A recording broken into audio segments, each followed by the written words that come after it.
The term Planet X was coined by the American astronomer Percival Lowell sometime between 1905 and 1908. It describes an unobserved planet that perturbs the orbit of a known planet. A perturbation is a deviation in a planet's orbit, and the Planet X we're searching for is Neptune's perturber, which, like Neptune, orbits our Sun. For this reason, Planet X is described in ancient wisdom texts and folklore from around the world as Marduk, Frightener, Destroyer, Hercules, Nibiru, and more. So is Planet X really nothing more than an internet hoax perpetrated by panic-for-profit fearmongers as debunkers claim? Or is there more to it than that? There is. And it begins in 18th century Europe.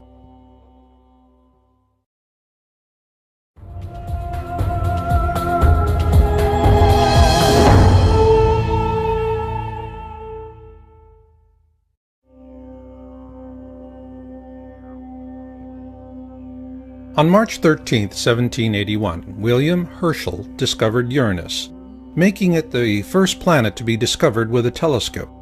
Following his discovery, European astronomers turned their attention on Uranus and observed perturbations in its orbit. This discovery would eventually launch the search for Planet X.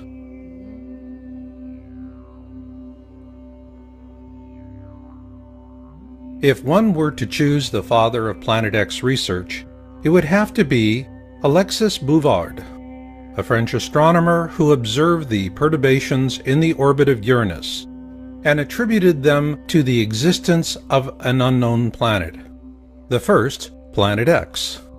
Unfortunately, Bouvard died before the coordinates for Neptune could be mathematically determined by French mathematician Urbain Le Verrier and British mathematician John Couch Adams, using Bouvard's observations. Verrier gets the official credit because he relayed those coordinates to astronomer John Gall of the Berlin Observatory, and 5 days later, Neptune was observed by Gall on September 23, 1846. This made Neptune the first planet to be discovered by a mathematical prediction. So Neptune was also the first Planet X to be discovered. But subsequent calculations based on the orbits of Uranus and Neptune indicated the presence of yet another Planet X well beyond the orbit of Neptune, and so the search resumed. Not in Europe, but in America.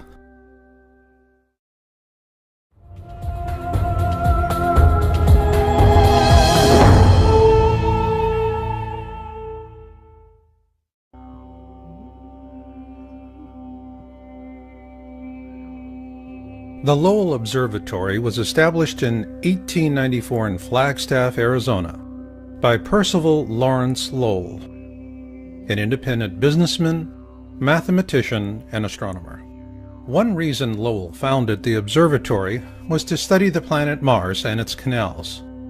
The other was the search for other objects of interest in our solar system, most particularly Neptune's perturber, Planet X. A fact that revisionist historians downplay or paint over. Yet it was Lowell's intention to find the mysterious Planet X that led to the discovery of Pluto.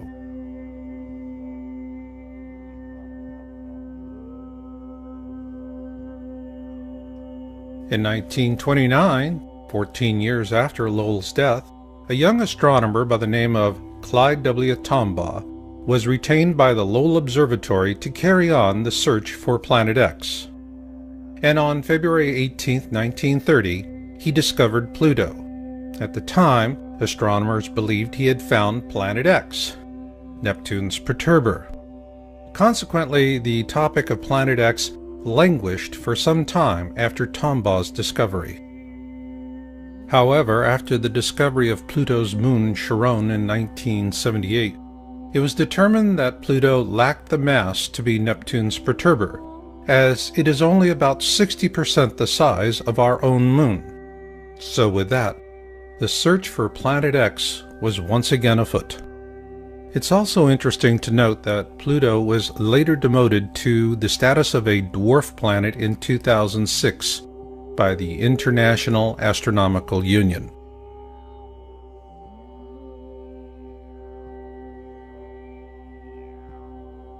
In 1950, Immanuel Velikovsky published Worlds in Collision, and he was viciously attacked by mainstream science, even though he corresponded frequently with Albert Einstein. What generated this medieval response from modern science is that Velikovsky used ancient accounts to question the Darwinian notion of evolution with evidence of periodic cataclysms caused by large objects flying through the core of our solar system. Despite ruthless suppression, Velikovsky's work reawakened an open discussion of Planet X, and following that, a steady trickle of interest emerged, both in mainstream science and the media.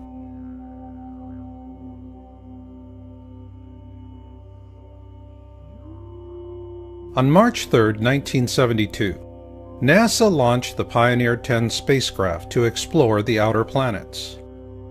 However, according to government whistleblowers, the real purpose was to find Planet X, or at least to help narrow down the search field. An interesting aspect of Pioneer 10 is that it also carried a small gold anodized aluminum plaque designed by astronomer Carl Sagan, should the spacecraft be found by extraterrestrials. At present, communication with the Pioneer 10 spacecraft is no longer possible.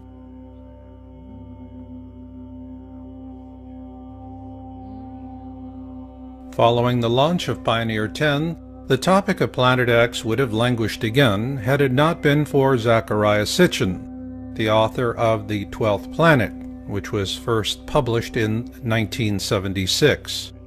According to his translations of ancient Sumerian texts, a race of beings living on a planet called Nibiru bioengineered early hominids on Earth to turn them into slaves for the purpose of mining gold.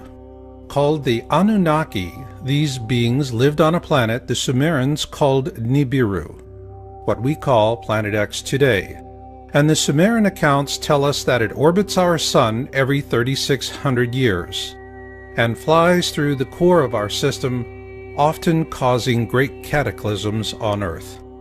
Sitchin's translations and theories are corroborated by an ancient wisdom text called the Kolbrin Bible, and according to Planet X historian Greg Jenner in his book Planet X and the Kolbrin Bible Connection, previous flybys of this mysterious object caused the sinking of Atlantis, the deluge, and the 10 plagues of Exodus.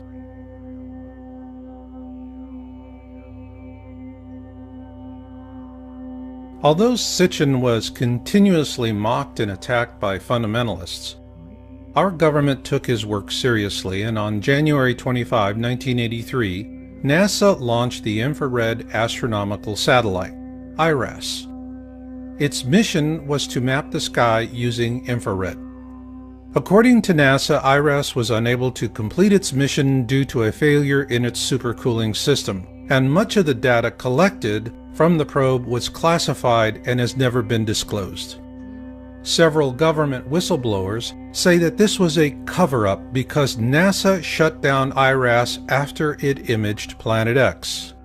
Their accounts parallel an article published by the New York Times on January 30, 1983, shortly after the IRAS launch.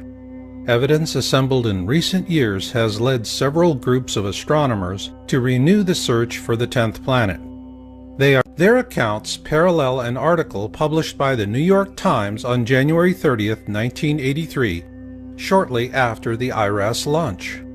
Evidence assembled in recent years has led several groups of astronomers to renew the search for the 10th planet. They are devoting more time to visual observations with the 200-inch telescope at Mount Palomar in California. They are tracking 2 Pioneer spacecraft, now approaching the orbit of distant Pluto, to see if variations in their trajectories provide clues to the source of the mysterious force. And they are hoping that a satellite-borne telescope launched last week will detect heat signatures from the planet, or whatever it is out there. It is important to note that the term Planet X was also used to refer to a 10th planet. However, after Pluto was demoted to a dwarf planet in 2006, that definition became irrelevant. But what is relevant is what IRAS imaged and the consequences of those observations.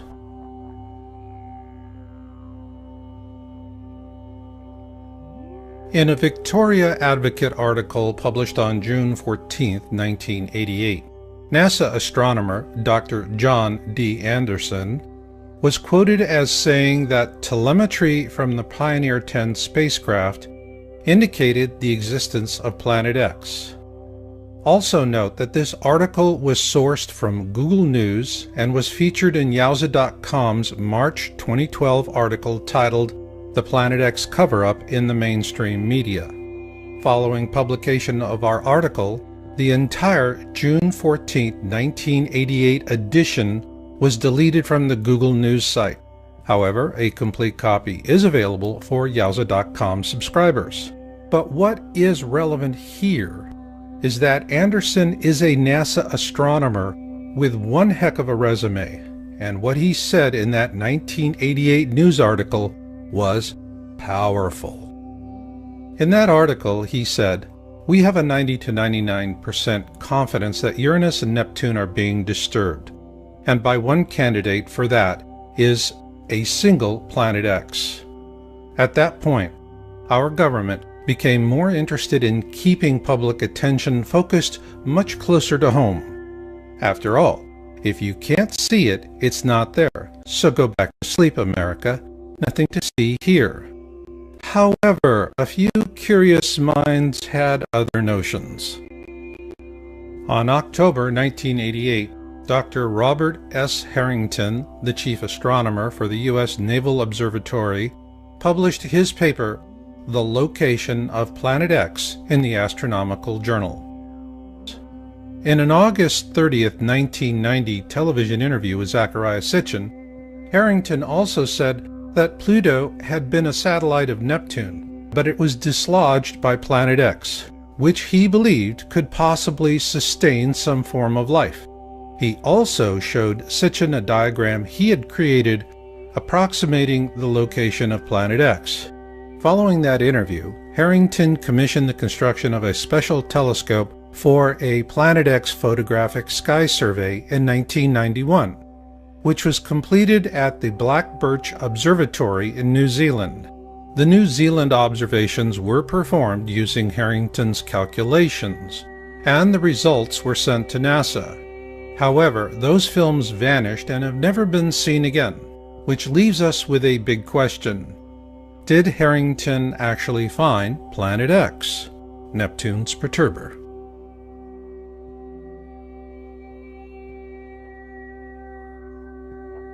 In 1992, Sitchin produced a documentary titled "Are We Alone in the Universe?" At the end of that film, Sitchin quotes a NASA press release from that same year.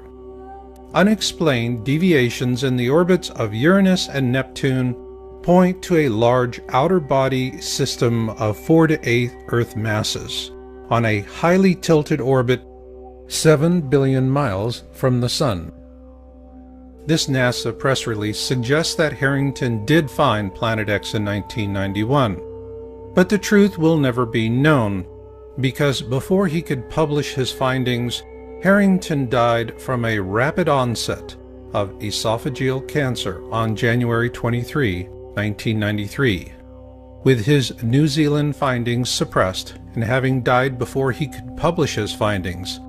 Many believe he was assassinated. One of the reasons given by those who subscribe to the theory of an assassination was an obituary by Charles E. Worley of the U.S. Naval Observatory. Worley wrote an obituary about Harrington that states, "Late in his career, Bob seemed quite skeptical of such an object, however."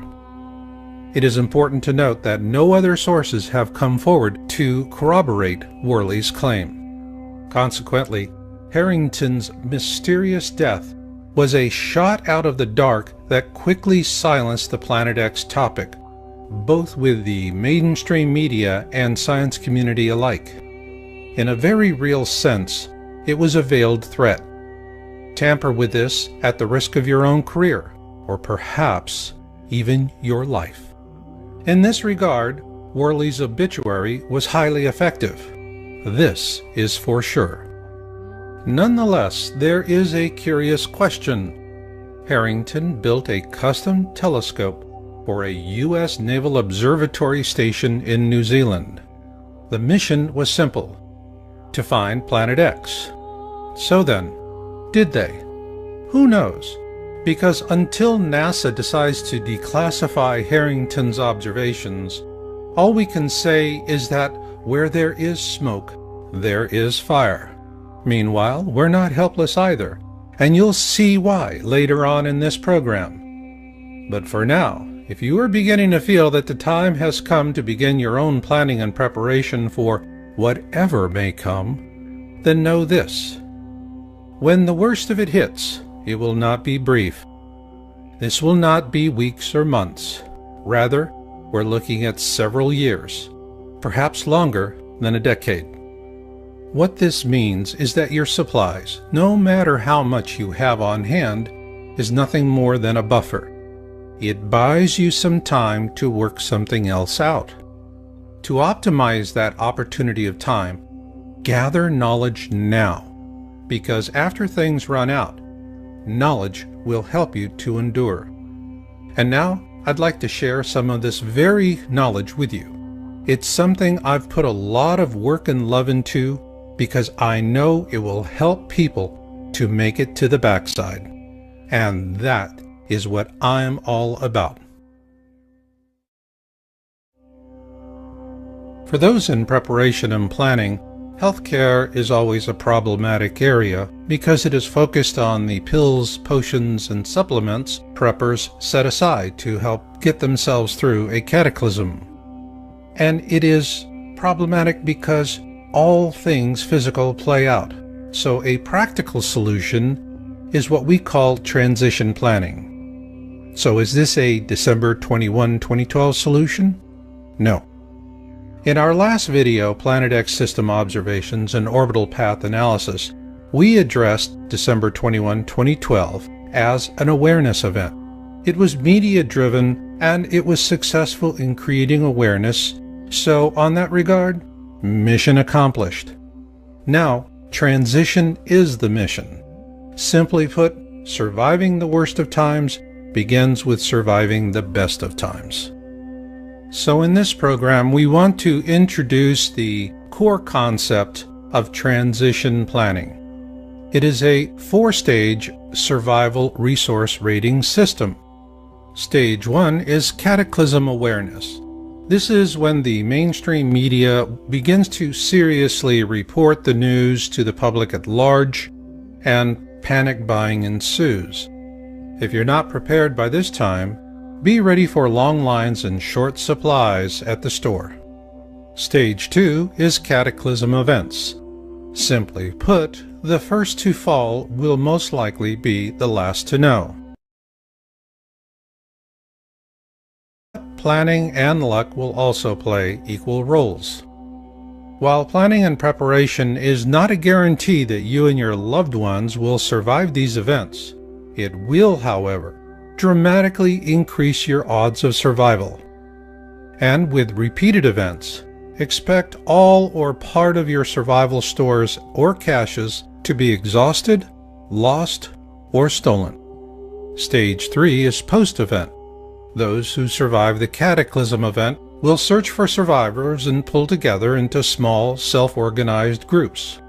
While most preppers set aside enough for themselves and their loved ones, as a member of a larger survival group, you'll also share with them as well. This is when the bulk of your physical supplies will be used up. Stage 4 is the backside. This will be the time years into the future when those who survive all the worst that man and nature can throw at them live to see blue skies once again. By this time, all medical supplies will have long been exhausted, and what you'll have is knowledge. Of paramount importance will be the kind of knowledge that helps you with survival wellness and developing sustainable ways of growing food and medicinal herbs. This brings us to the simple metric of our transition planning system. It's a rating system. You rate your resources, physical and knowledge, in terms of how far they'll get you through the process. Here are a few examples. The internet is a fabulous Stage 1 resource, but it likely will not go much further than that. A fire extinguisher is a handy Stage 2 resource. Have one on hand. And off-road bicycles will be an ideal Stage 3 resource for getting around when there's not much left in the way of roads. And long after the internet, fire extinguishers and off-road bicycles have rusted away, knowledge will continue to endure, especially survival knowledge like Danjon breathing. Danjon breathing was created by Korean ruling elites back in the early days of acupuncture. These people were not worried about dying from hunger or thirst. Rather, they lived in fear of catching a cold, hence the old expression, "Don't catch your death of cold." And to explain how it works is Danjon Breathing for Wellness co-developer, Master Roar Shepherd. You want to have a tool that's been used for thousands of years to deal with these kind of situations. Danjon breathing is easy to learn, quickly oxidizes the body, lets go of carbon dioxide waste, and lowers the calorie demand of the body. More oxidation in the body, less influence on communicable diseases. Now that's important. The complete Danjon Breathing for Wellness system from feelbetteronyourown.com includes a full-color symptoms handbook and 6 exercise and reference DVDs. This course was developed by preppers, for preppers, and the symptoms handbook is the core of the system. It offers quick access to poses for a wide range of symptoms and complaints, and it's designed to help volunteer trainers pass along these simple techniques to others. Each pose is cross-referenced by skill level, symptom, and personal goals. Organized into 3 levels, low impact, universal, and high impact, the 57 core poses offered in the Feel Better on Your Own system represent those used by Korean elites for centuries. They are simple, practical, and highly effective. To learn more, visit feelbetteronyourown.com today and view our free instruction videos.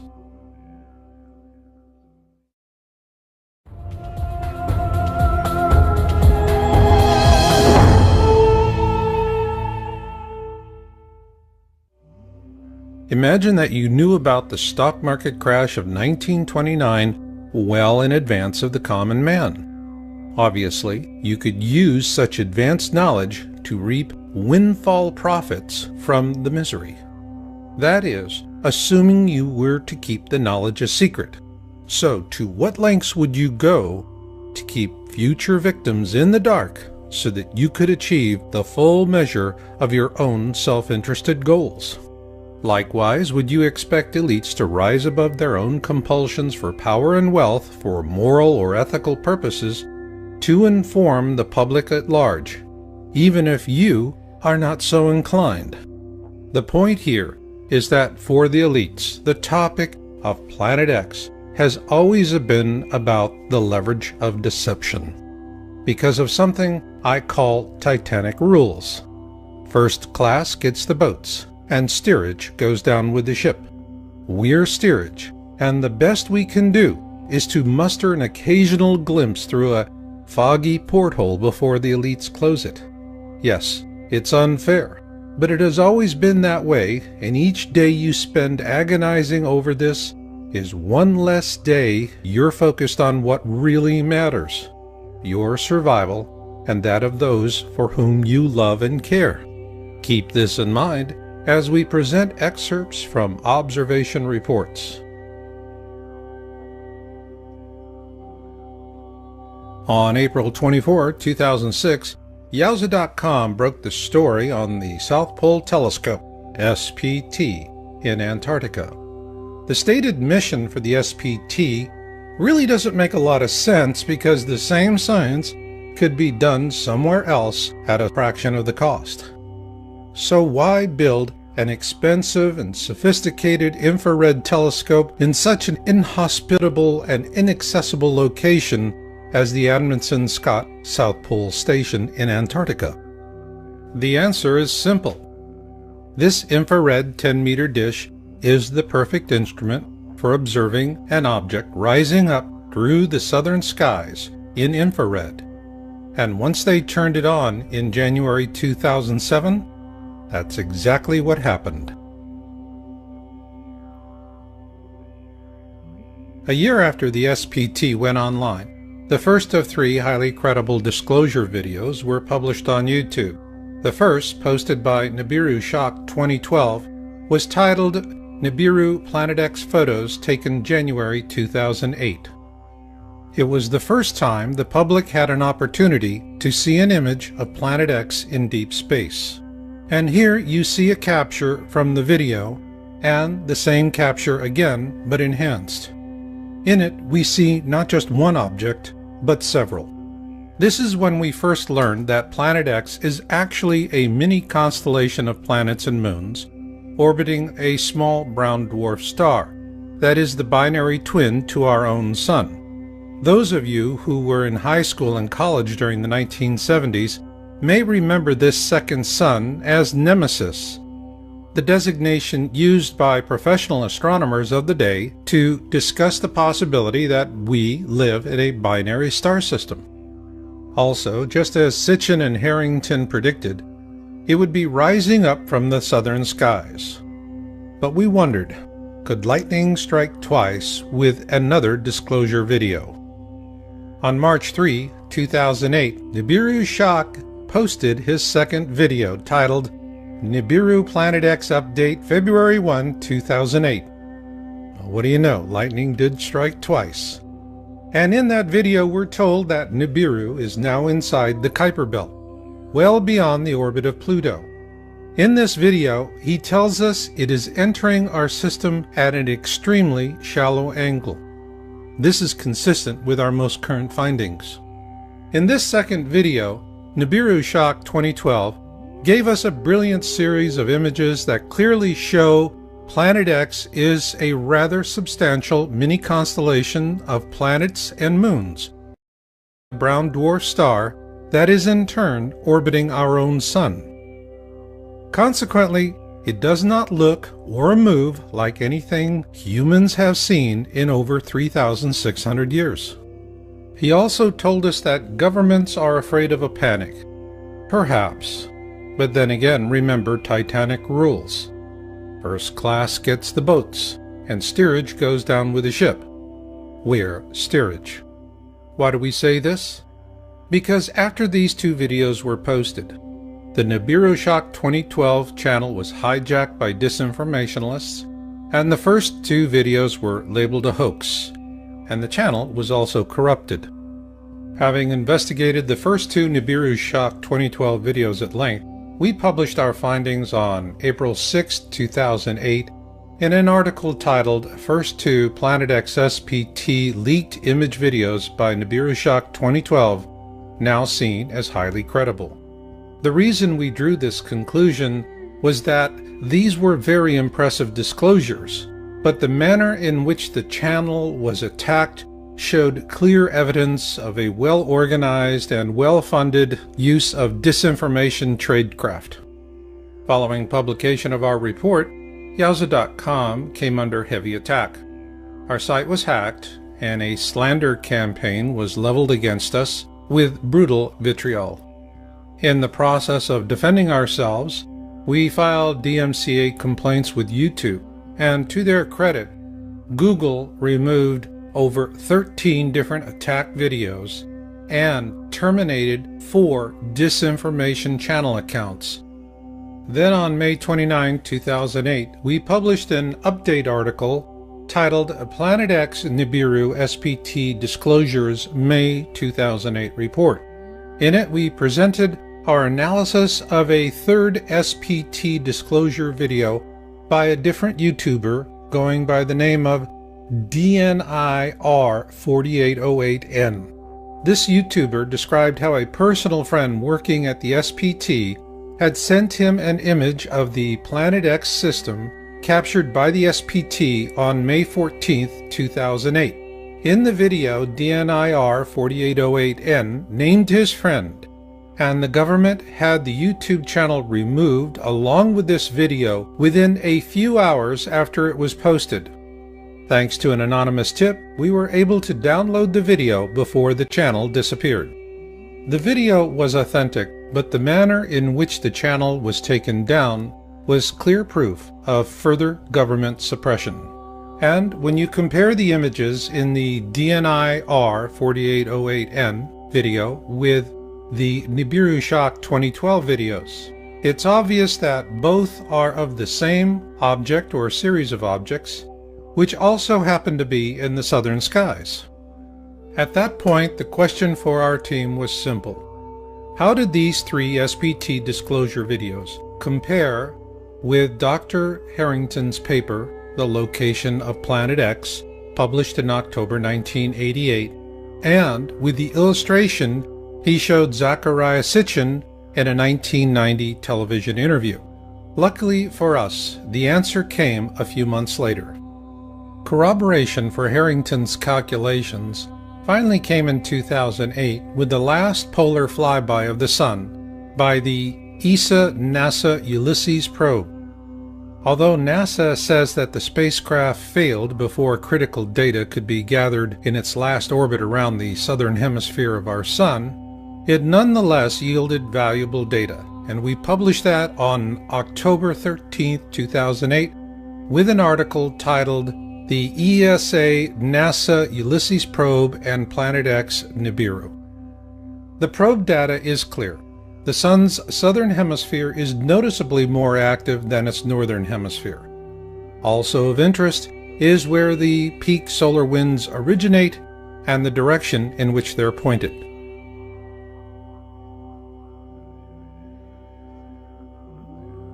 Our team continued researching Harrington's paper and the many disclosure videos we'd seen. Finally, on September 7, 2010, we published our findings in an article with a video titled The Only 3 Authentic SPT Disclosure Videos of 2008. Simply put, the 3 videos we discussed in this program by Nibiru Shock 2012 and DNIR 4808N are the real deal.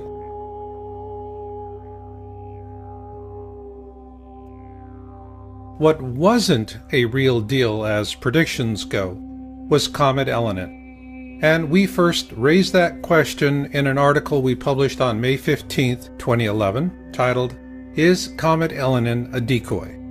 After a lot of speculation, the result here is that sometimes a comet is just a comet. However, Comet Elenin was a ripe opportunity for organized distraction. Consequently, it was portrayed as Planet X, the nemesis dark star astronomers debated in the 70s, the Star of Bethlehem to herald the Second Coming, and an alien mothership under intelligent control. As it turns out, the only thing under intelligent control was the disinformation. So the next time you see a stampede in progress, you might want to keep this in mind. On July 30, 2012, a YouTube channel of anonymous amateur astronomers, the 00 Skyview, posted a video titled What Begins in Aquarius Ends in Aquarius. One of the first things we noticed was that this group of folks were showing us their instrumentation. Now that was something new. Then they showed us where they found their object of interest, 4 degrees below the ecliptic. Plus, like the SPT disclosure videos, this group is showing us images of a mini constellation with a large object in the center and a cluster of satellites in orbit around it. But what really got our attention was that they were observing a red iron dust cloud, the hallmark signature of a brown dwarf star. Then on November 1, 2012, the 00 Skyview team upped the ante with a video titled Lifting the Veil. Right out the gate, they predicted a greatest eastern elongation flyby approaching from the southern skies. Not a good thing. In astronomy, a greatest eastern elongation describes an object that passes us on our side of the sun to the left of us and inside our own orbit. In this case, this object is also rising up from our southern skies. And it's interesting to compare the ESA-NASA Ulysses probe data with the 00 Skyview flyby prediction. They then presented an orbit for their object of interest, which also happens to resemble the orbit Dr. Robert S. Harrington showed in August 30th, 1990, during a television interview with Zachariah Sitchin. Next, the 00 Skyview team presented a series of color-shifted variations and a wide-field view.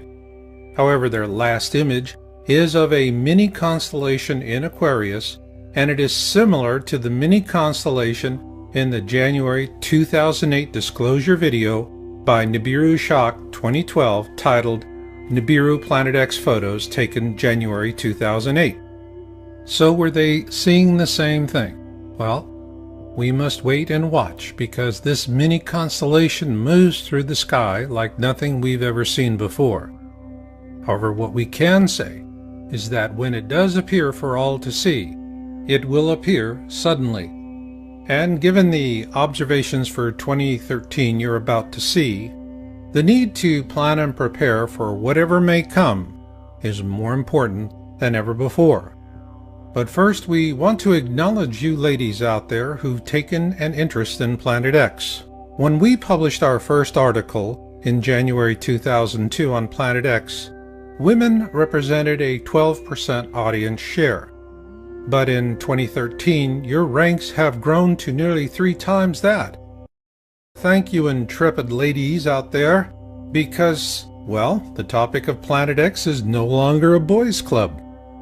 With this in mind, I want to share helpful survival knowledge about dealing with a very ancient curse, both today and long after your medical kit is empty.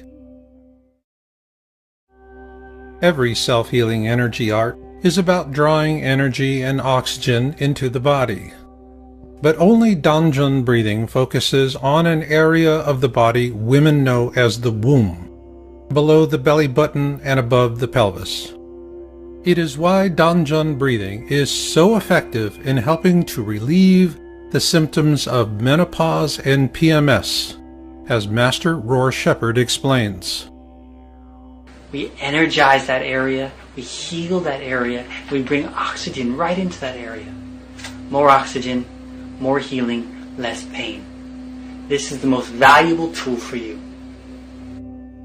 Ladies, when drugs and treatments are no longer available and the medical kits are empty, what can you do? You do what Korean women have done for thousands of years, because it works. Danjun breathing. Need relief today? The good news is, the sooner you start, the better. To learn more, visit feelbetteronyourown.com today and view our free instruction videos.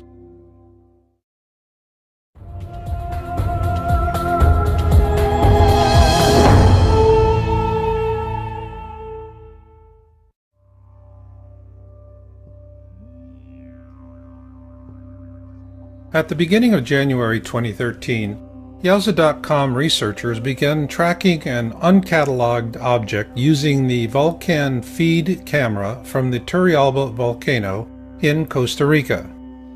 I dubbed the object Bluebonnet.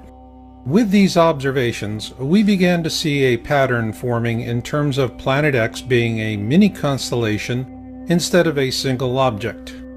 Though Bluebonnet is clearly not a brown dwarf companion to our own sun, its movement through the sky does raise the possibility that it could be a far-flung orbital of a second sun.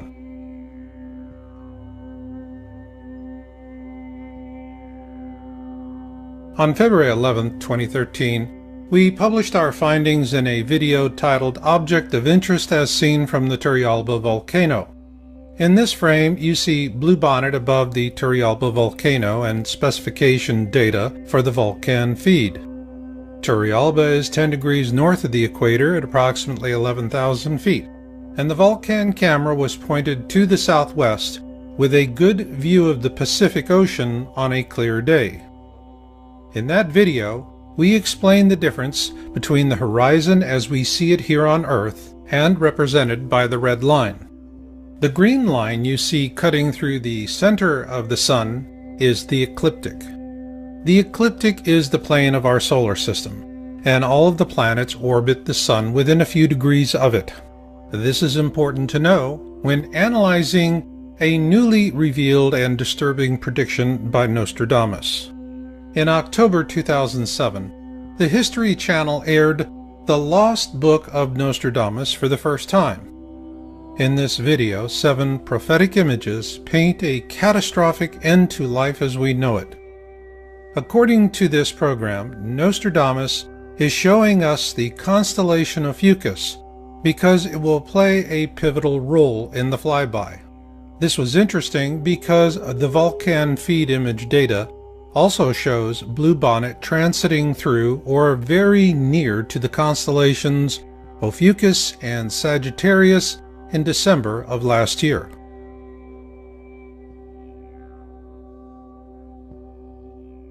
Then on April 20th, 2013, we released an update video titled Blue Kachina and its Moon for our Turrialba Object of Interest. In doing our research, we began developing a new technique to analyze the imaging capabilities of the Vulcan feed camera at Turrialba. We initially used this technique in a rather limited way, but it later evolved into a powerful image analysis method.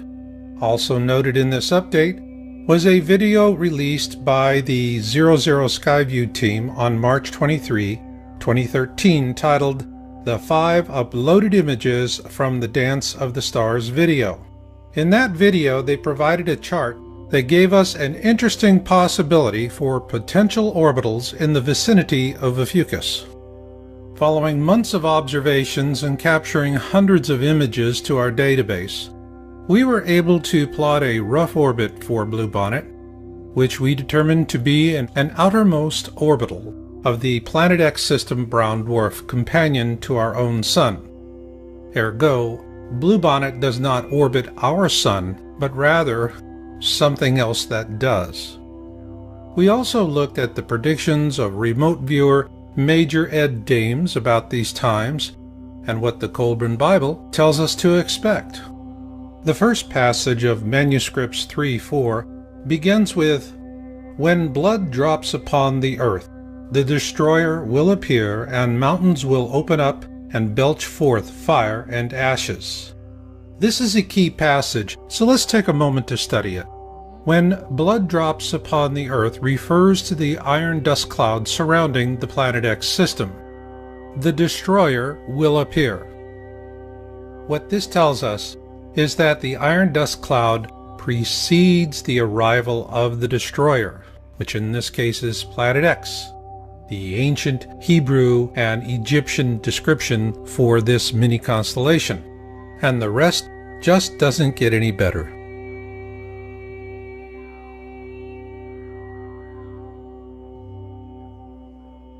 On July 8, 2013, the 00 Skyview team posted a new video titled Fire in the Sky Part 3. The term KBO stands for Kuiper Belt Object, which is a classification for Planet X. Potential orbitals refers to the planets and moons in orbit around the KBO. And here they finally ask the question, is this our binary star? The reason they posted that question to the viewer is because they've observed a large nucleus for the KBO. But it was their second video on the 12th of that month titled "A Cyclical Storm Brews" that really got our attention. Near the end of the video, they announced that they followed our Turrialba volcano research and the object I dubbed Bluebonnet. We then get a warm attaboy from the good folks at the 00 Skyview. Thank you, fellas. Your kind words of support were greatly appreciated, and we certainly hope to see you on the backside. Because you corroborated our observations of Bluebonnet, we were able to take a big step forward. On July 28, 2013, we posted our video, Planet X System Observations and Orbital Analysis, with featured observer Jorge Arena. Early on, an old debunking attack that Bluebonnet is a reflection because it appears in front of the sun was disproved with a series of volcan feed captures. The series clearly shows Bluebonnet slipping behind the clouds. Also, the image analysis method we first introduced to our viewers in April was formalized and presented in detail. We call it Camera Sensor Illumination, CSI, and we used it to compare two Bluebonnet captures from this year, one from January and the other from May.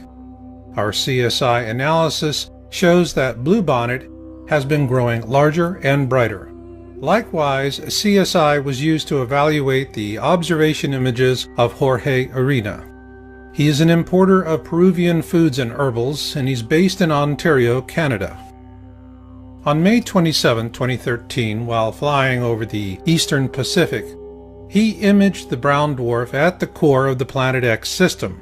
While it appears at the Sun's 11 o'clock position relative to Earth's horizon, the actual placement relative to the ecliptic is below the ecliptic and near the Sun's 8 o'clock position. Also note that the volcan feed in Costa Rica is pointed towards the southwest at an elevation of approximately 11,000 feet, and that when Jorge took his picture, he was at 37,000 feet, and his camera was also pointed towards the southwest. And once again, we find an interesting connection between Jorge's observation and the 2008 ESA-NASA Ulysses probe data presented earlier. Using the data available on Bluebonnet plus Jorge's images, we were able to approximate the orbit of the Planet X mini-constellation through the core of our solar system. What this corroborates is the prediction of the 00 Skyview team that the Planet X flyby would happen on our side of the Sun in their November 1st, 2012 video titled Lifting the Veil. Further to that, in a September 2008 interview with Carrie Cassidy of Project Camelot, government whistleblower Bob Dean predicted the very same thing, that the Planet X flyby will occur when it is on our side of the Sun. And now, a moment of truth. Everything you've seen up to this point is intelligence. That is, a connected collection of fragments and shards of truth that happen to slip past years of suppression. But for those of you who insist on smoking gun proof, you're not going to believe anything until you've seen it yourself. That begs the question, what can you see today? What you can see are a lot of rocks coming our way.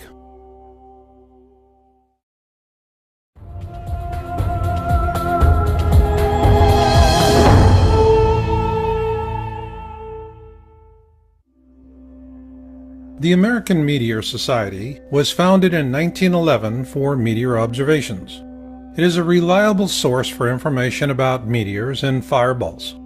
If you need to see things for yourself, visit www.amsmeteors.org and support the effort. But why would you want to do that? Because on February 15, 2013, NASA had all of us focused on the flyby of asteroid 2012 DA14. After weeks of media hype, the flyby turned out to be a rather boring non-event.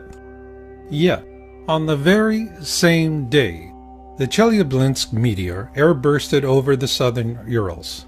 It was the largest rock to hit our planet in over a century, and its detonation released the equivalent energy of over 20 Hiroshima bombs. It damaged over 7,000 buildings, and 500 people had to seek medical treatment for wounds.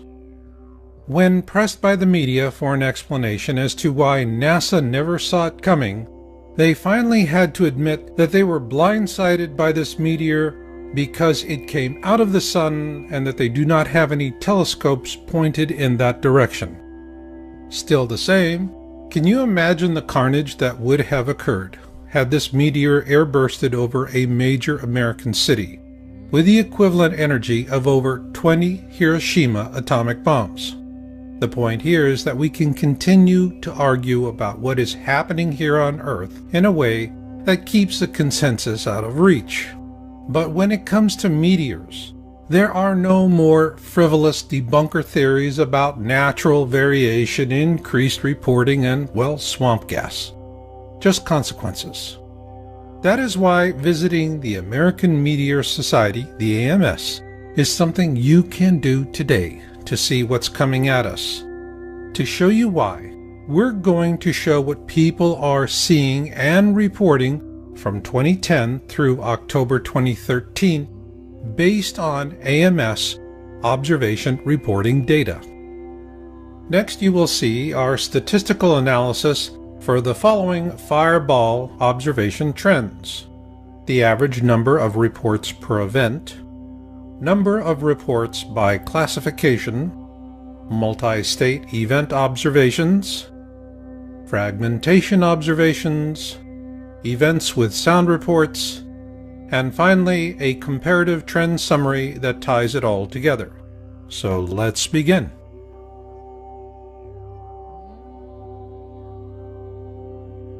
This series of slides shows the overall growth in the average number of reports per event for all classifications from January 1, 2010 to October 13, 2013.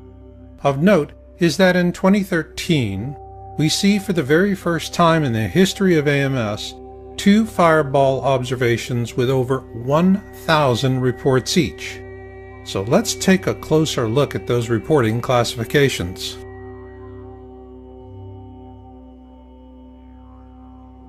The AMS classifies meteor observations based on the number of reports per incident, where a mid-sized class event has 6 to 20 reports, a significant event has 21 to 50 reports, a large event has 51 to 100 reports, and a huge event has over 100 reports.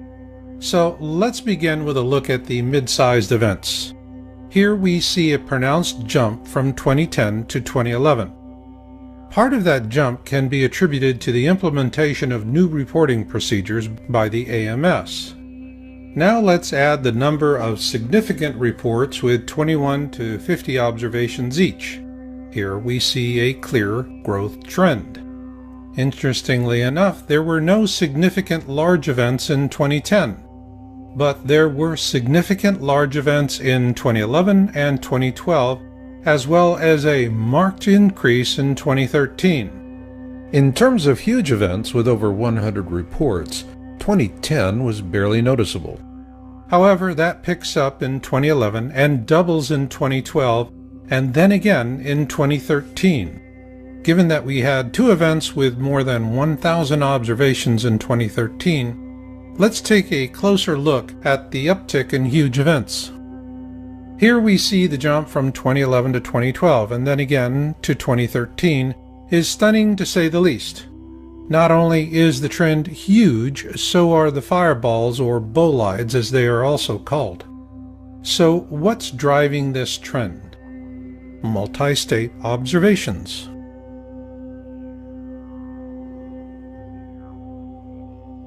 A multi-state event is where observations of the same fireball are reported in 2 or more states, and here we see a steady growth trend from 2010 to 2013. However, this underplays an even more profound change. Here we see a 15% increase from 2010 to 2013 in the number of reporting states by event. This clearly shows that these fireballs, or bolides if you will, are getting bigger, and another measure of this is fragmentation.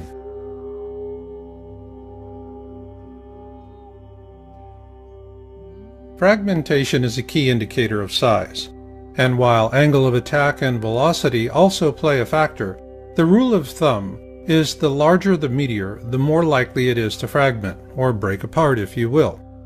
From 2011 through 2013, the number of meteors large enough to fragment skyrocketed according to AMS reporting data.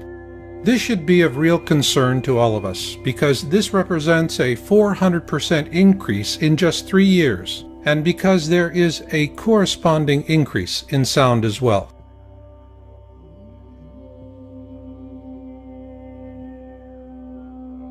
The AMS tracks two kinds of sounds: concurrent sounds heard during the flyby and delayed sounds heard just afterwards. These charts are a combination of both, and the trend is clear. Sound follows with fragmentation. And what is really striking is that sound and fragmentation reports for 2010 through 2013 show nearly identical increases. So now let's summarize what we've seen so far by looking at the growth trend percentages from 2010 to 2013.